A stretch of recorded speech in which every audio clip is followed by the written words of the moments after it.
అందరికీ నమస్కారం. Amaravati AP capital Amaravati gazette గురించి డీటెయిల్గా అప్డేట్స్ తెలుసుకుందాం. ప్రస్తుతం స్టూడియోలో జర్నలిస్ట్ శేషరావు గారు ఉన్నారు. వెల్కమ్ చెప్దాం.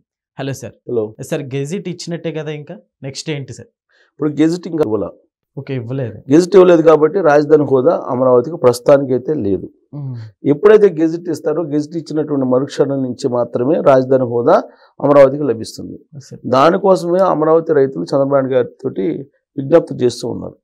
ఎప్పుడు మీటింగ్ జరిగినప్పుడు కూడా చంద్రబాబు నాయుడు గారికి గుర్తు చేస్తుంది ఏంటంటే, మీరు గెజిట్ తీసుకురండి, అమరావతికి రాజధాని హోదా కల్పిస్తూ వాళ్ళు గెజిట్ ఇవ్వాలి, అప్పుడు మాత్రమే రాజధాని గుర్తింపు వస్తుంది. ఒకవేళ గెజిట్ ఇవ్వకపోతే రాజధాని అని చెప్పి మనం అనుకోవడం తప్పితే అఫీషియల్గా ఆన్ పేపర్ ఉండదు. కాబట్టి మీరు గెజిట్ ఇప్పించేటువంటి ప్రయత్నం చేయండి అని చెప్పేసి చాలా సందర్భాల్లో వాళ్ళు కోరారు. సార్, బట్ ఎందుకని ఇలా లేట్ అవుతుందంటే ఏమంటారు సార్? ఎందుకంటే ఇక్కడ కూటమి ప్రభుత్వం, ఢిల్లీలో కూడా సేమ్, సో ఎందుకు లేట్ అవుతుందంటారు? ఇప్పుడు బైఫర్కేషన్ చట్టంలో ఆంధ్రప్రదేశ్ విభజన చట్టంలో కొన్ని క్లాజులు ఉన్నాయి. 15(2) అనుకుంటా, 15వ నిబంధన 2వ ఆర్టికల్లో అమరావతి రాజధాని ఎలా ఏర్పాటు చేసుకోవాలి, ఎప్పుడు లోపల ఏర్పాటు చేసుకోవాలి అనేది చాలా క్లియర్గా ఇచ్చారు. అమరావతి రాజధాని ఏర్పాటు చేశామని చెప్పి రాష్ట్ర ప్రభుత్వం రెజల్యూషన్ పంపించాలి, అప్పుడు గెజిట్ ఇస్తుంది. కానీ అమరావతి రాజధాని అనేది ఎప్పుడు 2016లో ఫైనల్ చేశారు. ఆ తర్వాత నుంచి రాష్ట్ర ప్రభుత్వానికి కేంద్ర ప్రభుత్వానికి మధ్య కొంత గ్యాప్ వచ్చింది 2019 ఎన్నికల ముందుకి. సో అమరావతి రాజధాని అనేదాన్ని రెజల్యూషన్ అయితే పాస్ చేశారు, కానీ ఆంధ్రప్రదేశ్ అసెంబ్లీలో అది కేంద్రానికి పంపించినప్పటికీ కూడా కేంద్రం గెజిట్ ఇవ్వలేదు. ఈలోపు 2019 ఎలక్షన్స్ వచ్చేసింది. ఆ ఎలక్షన్లో జగన్మోహన్ రెడ్డి గారు ముఖ్యమంత్రి అయ్యారు. ఆయన ఈ అసెంబ్లీ తీర్మానం ఏదైతే గతంలో చేశారో దాన్ని కాదని చెప్పి 3 రాజధానులు అని చెప్పి రెజల్యూషన్ పాస్ చేసి కేంద్ర ప్రభుత్వానికి పంపించారు. పంపించిన తర్వాత అది కోర్టులోకి వెళ్ళింది. ఎందుకు? అమరావతి రైతులు కోర్టుకి వేశారు. కోర్టులోకి వెళ్ళింది.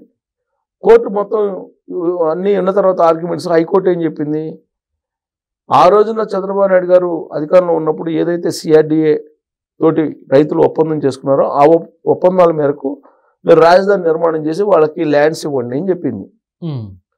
దాన్ని సవాల్ చేస్తూ ఆ రోజు ఉన్నటువంటి జగన్మోహన్ రెడ్డి గారి ప్రభుత్వం సుప్రీంకోర్టులో పిటిషన్ వేసింది. ఇప్పుడు సుప్రీంకోర్టులో ఉంది, ఇష్యూ సుప్రీంకోర్టులో ఉంది. సుప్రీంకోర్టులో ఉంది కాబట్టి ఇప్పుడు గవర్నమెంట్ ఏం చేయాలి, 3 రాజధానుల రెజల్యూషన్ ఏదైతే ఉందో దాన్ని విత్డ్రా చేసుకుంటూ నిర్ణయం తీసుకోవాలి. సో ఆ నిర్ణయం ఎలాగో తీసుకున్నారు. ఇది రెజల్యూషన్ పంపించాలి అక్కడికి, సుప్రీంకోర్టులో చెప్పాలి. 1. 2, ఇది సుప్రీంకోర్టులో ఉంది కాబట్టి గెజిట్ ఇవ్వడానికి అవకాశం ఉందా అని అంటే, లెజిస్లేషన్ అంటే బైఫర్కేషన్ చట్టంలో ఉన్నటువంటి దాని ప్రకారం సవరణ చేయాలి. సవరణ ఏం చేయాలి? రాజ్యసభ చేయాలి, లోక్సభ 2 చేయాలి. సవరణ చేసి ఆ గెజిట్ నోటిఫికేషన్ని అనౌన్స్ చేయాలి. ఈ ప్రక్రియ ఇదంతా కూడా అప్పుడు మీకు రాజధాని హోదా అనేది అఫీషియల్గా వస్తుంది. ఇప్పుడు కూడా మీరు కనుక గూగుల్లో కొడితే ఆంధ్రప్రదేశ్ రాజధాని ఏంటి అని కొడితే రాదు, అఫీషియల్గా రాదు. గవర్నమెంట్ ఆఫ్ ఇండియా ఇంకా గుర్తించలేదు. ఎప్పుడు గుర్తిస్తుంది? గెజిట్ వచ్చినప్పుడు గుర్తించినట్టు మనం భావించాలి. సరే, గెజిట్ అనేది ఎప్పటికల్లా రావచ్చు అంటారు? ఇప్పుడు ఆల్రెడీ న్యాయశాఖ క్లియరెన్స్ ఇచ్చిందని చెప్తుంది. లేటెస్ట్ అప్డేట్ ఏంటంటే కేంద్ర న్యాయశాఖ క్లియరెన్స్ ఇచ్చింది.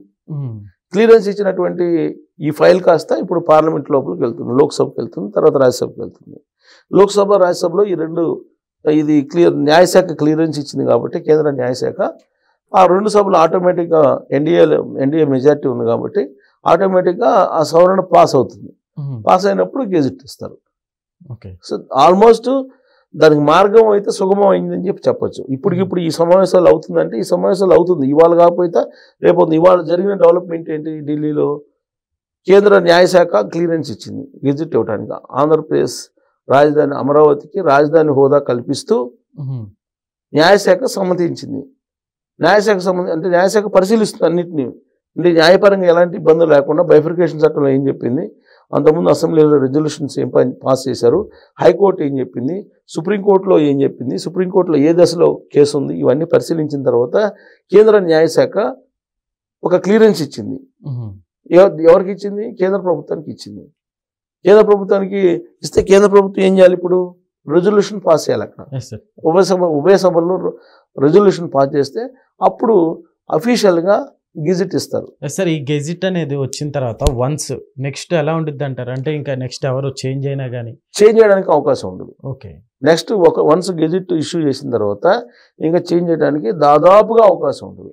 మళ్ళీ చేంజ్ చేయాలంటే కనుక నీకు మళ్ళీ రిజల్యూషన్ పాస్ చేయాలి, మళ్ళీ కేంద్ర న్యాయశాఖ పంపించాలి, అక్కడ క్లియరెన్స్ రావాలి, అక్కడ ఉభయ సభలు ఆమోదించాలి. ఇవన్నీ చాలా తతంగం ఉంది. సో వన్స్ గెజిట్ ఇష్యూ చేసిన తర్వాత అంత రిస్క్ తీసుకొని కక్ష కట్టినట్టు మార్చడానికి ప్రయత్నం ఎవరు చేయరు, సాధారణంగా ఎవరు చేయరు. లాస్ట్ టైం కూడా గెజిట్ ఇవ్వాల, అమరావతి రాజధాని అని చెప్పి రిజల్యూషన్ పాస్ చేసింది, కానీ ఆంధ్రప్రదేశ్ ప్రభుత్వం గెజిట్ కేంద్ర ప్రభుత్వం ఇవ్వలేదు. కేంద్ర ప్రభుత్వం గెజిట్ ఇవ్వని కారణంగానే జగన్మోహన్ రెడ్డి గారు వచ్చి ఈజీగా 3 రాజధానులు అనేసి. సార్ ఒకవేళ 3 రాజధానులకి గెజిట్ ఇచ్చినట్లయితే ఇప్పుడు అమరావతి పెట్టుకోవడానికి పాసిబుల్ ఉండేది కాదు కదా? అవి ఉండేది కాదంటే రిస్క్ ఆ రోజు దానికి కూడా ఇవ్వలేదు, గెజిట్ ఇవ్వలేదు కదా. 3 రాజధానులు అనేది అసలు ఆంధ్రప్రదేశ్ హైకోర్టే ఒప్పుకోలేదు కదా. 3 రాజధానులు అనేది అసలు కాన్సెప్ట్ అది కాదు. ముందు సిఆర్డీఏ తోటి రైతులు కుదుర్చుకున్న ఒప్పందం ఉంది, దాని మేరకు వాళ్ళకి ల్యాండ్స్ ఇచ్చేసి రాజధాని నిర్మాణం చేపట్టండి అని చెప్పి చాలా క్లియర్గా హైకోర్టు చెప్పింది. సో హైకోర్టు చెప్పినప్పుడు హైకోర్టుని కాదని చెప్పేసి నేను 3 రాజధానులు ఇంప్లిమెంట్ చేస్తానని చెప్పేసి అలా అంటావు. ఒకవేళ అన్నా కానీ మీరు ఎక్కడన్నా సుప్రీంకోర్టులో అన్నారు, అందుకే సుప్రీంకోర్టుకి ఆయన పిటిషన్ వేశాడు. సో గెజిట్ ఇవ్వాల, గెజిట్ దాకా వెళ్ళలేదు. సో కాబట్టి ఇప్పుడు ఆంధ్రప్రదేశ్ రాజధాని ప్రాంత రైతులు ఏదైతే కోరుకుంటున్నారో ఆ కళ నెరవేరడానికి క్లియర్గా ఇప్పుడు ఒక కీలకమైన ముందడుగు పడిందని చెప్పొచ్చు. న్యాయశాఖ క్లియరెన్స్ ఇచ్చింది కాబట్టి ఆటోమేటిక్గా మిగతా ప్రక్రియ పూర్తవుతుంది. అంటే ఈ పార్లమెంట్ సమావేశాల్లోనే మన ఆంధ్రప్రదేశ్ రాజధానికి ఒక గెజిట్ రాబోతుంది. అక్కడి నుంచి అమరావతికి రాజధాని హోదా వస్తుంది. అప్పుడు అఫీషియల్గా on paper Andhra Pradesh capital Amaravati అని చెప్పేసి ఖచ్చితంగా అనడానికి అవకాశం ఉంది. ఆ తర్వాత గెజిట్ వచ్చిన తర్వాత మా రాజధాని అని చెప్పి చెప్పుకోవడానికి అమరావతి రైతులకి అఫీషియల్గా ఒక ఒప్పందం, ఒక అభిప్రాయం వస్తుంది, అఫీషియల్గా వాళ్ళకి ఒక హామీ వస్తుంది. అదే చంద్రబాబు నాయుడు గారిని కూడా వాళ్ళు కోరుతుంది కూడా. సో ఇప్పుడు రాజధానికి సంబంధించి మళ్ళీ ఇప్పుడు భూములకు సంబంధించి ల్యాండ్ అక్విజిషన్ చేస్తున్నారు, ఇంకా కొంత పరిధి పెంచడానికి. దాని మీద అమ్మడు రాంబాబు గారు ఏమన్నారు ఇవన్నీ కూడా మనం చూసాం. సో వన్స్ గెజిట్ వచ్చిన తర్వాత చంద్రబాబు నాయుడు గారు ఇంకా మరింత స్పీడ్గా ఈ రాజధాని నిర్మాణాన్ని తీసుకెళ్లే అవకాశం ఉంది. ఎందుకంటే ఇప్పటికే విడుదలైన 60,000 కోట్లకు అదనంగా మరొక 20,000 కోట్లు ఇవాళ రిలీజ్ అయింది. సో కాబట్టి అమరావతి నిర్మాణం అనేది ఆగదు, దాన్ని ఆపే శక్తి ఎవరికి లేదు. అది సెల్ఫ్ సస్టైనబుల్ రాజధాని అని చెప్పి చంద్రబాబు గారు చెప్తున్నారు. పైసా ఖర్చు లేకుండా రాజధాని నిర్మాణం చేసిస్తారంటే చంద్రబాబు నాయుడు గారు అత్యంత అద్భుతమైన రాజధాని నిర్మాణం ఎవరైనా కాదంటారు, అమ్మడు రాంబాబు గారు లాంటి వాళ్ళు తప్ప. సో ఇవన్నీ గెజిట్ కూడా వస్తుంది కాబట్టి ఫండ్స్ కూడా చాలా స్పీడ్గా వచ్చే అవకాశం లేకపోలేదు. Okay sir, thank you.